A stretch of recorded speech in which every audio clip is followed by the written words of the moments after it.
Hello, my fellow investors.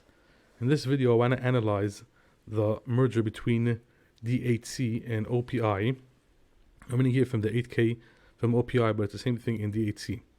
So as we can see over here, what they're offering is pursuant to the terms, whatever, each common share of beneficial interest of 0.01 par value per share of DHC or DHC common shares issued and outstanding as of immediately prior to the effective time will be automatically converted into the right to receive 0.147 of our common shares of beneficial interest. So basically each DHC share will be turned into 0.147 of OPI common shares. Now, let's just analyze what it means for the shareholders. So what I want to show is exactly how RMR and the Portnoys did, how they rip off the shareholders. So this DHC, I took off all the assets and the liabilities. Everything's from the last 10K. This is from DHC's last 10K, taking all the assets and the liabilities. And this is from OPI's last 10K. So this is the numbers. We have here DHC assets of 6 billion, liabilities of 3.3 billion. Net assets would be 2.6. All the assets minus all the liabilities would be 2.6 billion. And the shares outstanding is 239,694,000, which means that the book value per share is 11.01. Now, OPI, the assets is 3.9 billion, liabilities 2.5, net assets is 1.3 billion, and the shares outstanding is 48,565, which gives, as of now, each OPI book value per share of 28.55. Now, if we're taking what's going to happen after they merge, if they merge, what's going to be? So if we take all the assets together of OPI and DHC, it will be 9.9 billion assets, 5.9 billion liabilities, and net assets would be 4.24 million in net assets. So let's figure out how each company's shareholders, what do they earn and what do they lose. So if we divide the 239 million shares of DHC into 0.147, that'll be 35,235,000 shares. So if let's say someone has 100 shares of DHC, he will be getting 14.7 shares of the new OPI, which means if as of now each shareholder the book value per share is 11.01, after you divide it into 0.147, it's $74.89 per share. That's the book value. And if we merge everything together, so the book value for all the shares, that means we'll take as of now, the 48 million shares of OPI plus the 35 million new shares of DHC, which would be turned into OPI, will be 83 million shares outstanding, which will give it all the assets and all the liabilities together, will give it a book value of $48.03 per share. So the shareholders of OPI are definitely gaining a lot from this whole merger, because their book value is going up from 28 per share to 48 per share. They almost doubled their book value per share. But the DHC shareholders are really getting ripped off, because now they have 11.01 book value per share. And each share would be basically getting a reverse split of around 6.8 something, comes out $74.89 per book value. If you take the 239 million and divide it into the new merger, which will come out 35 million, so each book value per share before the merger is $74.89. After the merger, it will be only 48. So they're getting ripped off $25 on their a little bit more than $25 per share on the book value. So that alone is a major ripoff for the DHC holders, and the OPI shareholders are earning a lot. Now, I've seen this over and over again through all the RMR mergers and remergers. It's a basic call it scam, ripoff, legal, not legal, whatever you want to call it. It's been going over and over now for 50, 60 years. Nothing new over here. I've been saying, if anyone watched my previous videos on this series, I'm saying the whole time, all RMR companies are uninvestable. But what really got me thinking was, it's not new for me that Portnoy and RMR are ripping off shareholders the whole time. What's really interesting for me is why is he doing it? What does he gain from this whole thing? So no one is interested in ripping off shareholders if they're not earning something from it. Why is he doing this? He's just putting himself in a position where he can get sued and starting off all different kind of lawsuits. Why is he doing this? What does he gain from it? He's getting his money from his fees from these companies, no matter if it's two companies, no matter if it's one company. All RMR is always getting a fee for their job, if you want to call it a job, of managing other companies, which is their companies. So what does he gain by merging these two companies together and ripping off all the DHC shareholders? What does he gain from it? This is a very interesting question, and I think the answer for that is there's two reasons for it. So the first reason I'll say is this is let's go to a second to DHC's last 10K. And you can see over here, any investor who's the first time looking at this company, and what does he see? You can see over here additional paid-in capital of $4.6 billion. So that means that all the shares that DHC sold to shareholders throughout its lifetime come up to $4,617 million. That's what they got for those 239 million shares. That's what the company got. And the shareholders' equity today is $2.6 billion. So anyone who's looking at this is saying, wait a second, investors invested in this company $4.6 billion, and the equity, the shareholders' equity right now is worth only 2.6. That means the DHC, in its 20 years of existence, has basically lost shareholders 50% of their value. And now you could say, maybe they got dividends throughout all those years. Okay, but dividends should be coming from income. Investors invested in this company $4 billion. This money was invested in all kinds of real estate. That real estate had income, and that income was a dividends. But the shareholders' value was basically it lost 50% of its worth, and since the company was all the years its existence. And we can look at the same thing in OPI. OPI, you can see over here. If I look at this company, I can see, look at this. Additional paid-in value, $2.6 billion. Total shareholders' equity, $1.3 billion. Again, 50% of the company's worth of the shareholders' equity is gone. So this is a very bad look for a company. So when Portnoy, when RMR, when they merge companies, they earn two things. The first thing they earn is you don't know the company's history. Do you know of a company called ILPT or SIR? All these companies which were merged into OPI before OPI was, in the beginning, was GOV. And they merged a few companies and made a new company, OPI. So when they merge all these companies, basically any new investor who comes in who doesn't know the history of the Portnoys and RMR, they don't know what to look for. They can see corruption that's going on in SIR, GOV. Let's say anyone who knew the history of OPI and GOV, then they'll know, wait, what happened over there? But if you don't know these companies, you never heard of them, and they don't exist, you don't even know to look for them, then you don't know the past history of the corruption of RMR and the Portnoys. So that's one thing he earns by changing companies' names and merging and remerging companies. Now the second thing is what I was speaking about, this additional paid-in capital. When I see the thing, additional paid-in capital of 2.6 and shareholders' equity 1.3, the first question I'm asking myself is, why is the shareholders' equity worth half of what they paid when invested? And this led me to a question, is how do the RMR write in the books the additional paid-in capital? So I went here back to OPI, and going here back 2015, 2016, 2017. They merged. Let me show you this is from Yahoo Finance. You can see over here. This is from 2018.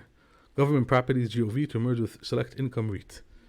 Over here you can see Government Properties Income Trust GOV recently announced a definitive merger agreement with the Select Income REIT, SIR, in an all-stock deal. The surviving entity, Government Properties Income, will be renamed Office Property Income Trust. It will be traded under the ticker symbol OPI upon the deal's closure. Whatever, you can read on this whole thing. Now, I was very interested to see how did OPI, the new company, how did they write in the books additional paid-in capital? You can see over here 2015, so number of shares 17 million, additional paid-in capital is 1.4 billion. 2016, additional paid capital, same thing. 2017, 1.9 billion. They issued more shares, another almost 7 million shares, 493,000, okay, 493 million. Then we can go 2018. This is the year they merged, GOV and SIR merged into the new OPI. And we can see over here that they issued another 23 million shares. and the share balance went up from 24 to 48. And they write over here that the additional paid-in capital is 639 million. Now I wanted to ask myself, how did they come up with this number? So the first thing I did, I went to, this is SIR. This is government, this is the GOV before it turned into OPI. This is 2017, 2016. You can see over here, the additional payment capital, 1.4, 1.9. This is before the merger, 1.968. You can see over here again, 1.968. This is 2017, 1968, 1.968 million. This is more or less the same number as they have over here in before the merger. Now, after the merger, again, you can see over here, this is from 2018. You can see after the merger, it went up from 1968 to 2.6. So they added on another 640, more or less, $640 million to the additional payment capital after the merger. From where did this $640 million come? And the question is, why is it only $640 million? Let's go back. This is, where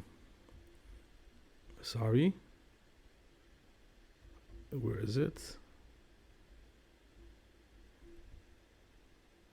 Here, selected income REIT. This is the last financial statement from SIR before they merged with GOV into OPI. You can see over here in 2018, they had $4 billion in assets, 4.7 billion. Liabilities 2.3. Total shareholders' equity 2.3. How much was the additional payment capital? $2.3 billion. So if SIR and GOV emerged into OPI, SIR had $2.3 billion in additional payment capital, and OPI had 1.9 billion. Yeah, how come they added on only? Where is it?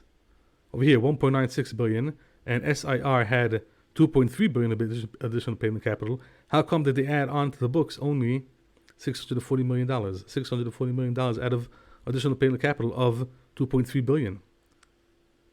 So I think what they did in the books, it makes the most sense. They did, when they merged the companies, they didn't take all the additional payment capital that SIR shareholders paid for the company. They took the $634 million of the net income the company earned throughout all its years. They took this $634 million, added it to the $1.96 billion, and it comes out more or less $640 million. Here you can add on, things change at the last minute. So you understand what they're doing? They don't want people to see how much money the shareholders are losing.